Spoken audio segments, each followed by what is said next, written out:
প্রিয় শিক্ষার্থী, সংবিধানের ষষ্ঠ ভাগে সবাইকে স্বাগতম।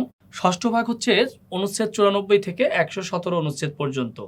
তাহলে এটি প্রথমে আপনাকে মনে রাখতে হবে যে ষষ্ঠ ভাগ কত নম্বর অনুচ্ছেদ থেকে কত নম্বর অনুচ্ছেদ পর্যন্ত। আর ষষ্ঠ ভাগের নাম হচ্ছে বিচার বিভাগ। প্রথম পরিচ্ছেদ সুপ্রিম কোর্ট, যা 94 অনুচ্ছেদ থেকে 113 নং অনুচ্ছেদ পর্যন্ত রয়েছে। সুপ্রিম কোর্ট প্রতিষ্ঠা রয়েছে 94 নং অনুচ্ছেদে। বিচারক নিয়োগের কথা রয়েছে 95 নং অনুচ্ছেদে। বিচারকদের পদের নিয়োগ এই সংক্রান্ত বিষয় 96 নং অনুচ্ছেদ। অস্থায়ী প্রধান বিচারপতি নিয়োগ এই সংক্রান্ত বিষয় রয়েছে 97 নং অনুচ্ছেদে।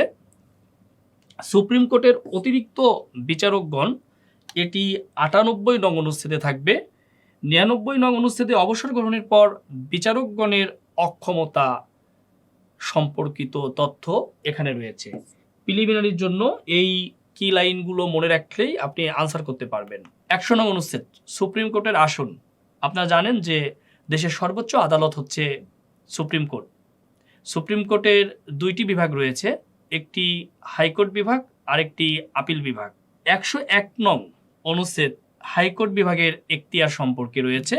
102 কতিপয় আদেশ ও নির্দেশ প্রভৃতি দানের ক্ষেত্রে হাইকোর্ট বিভাগের ক্ষমতা সম্পর্কিত বিষয় রয়েছে।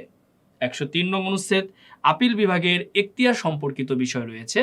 104 নং অনুচ্ছেদে আপিল বিভাগের পরোয়ানা জারি ও নির্বাহ রয়েছে।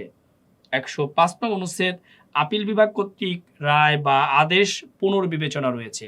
এটি অত্যন্ত গুরুত্বপূর্ণ, এই তথ্যটি আমাদেরকে মনে রাখতে হবে। 105 নং অনুচ্ছেদ। 106 সুপ্রিম কোর্টের উপদেষ্টামূলক এখতিয়ার। 107 সুপ্রিম কোর্টের বিধি প্রণয়ন ক্ষমতা। 108 কোর্ট অফ রেকর্ড রূপে সুপ্রিম কোর্ট। 109 আদালত সমূহের উপর তত্ত্বাবধান ও নিয়ন্ত্রণ এই সংক্রান্ত বিষয় রয়েছে 109 নং অনুচ্ছেদে। 110 অধস্তন আদালত হইতে হাইকোর্ট বিভাগে মামলা স্থানান্তর এই সংক্রান্ত বিষয় রয়েছে 110 নং অনুচ্ছেদে।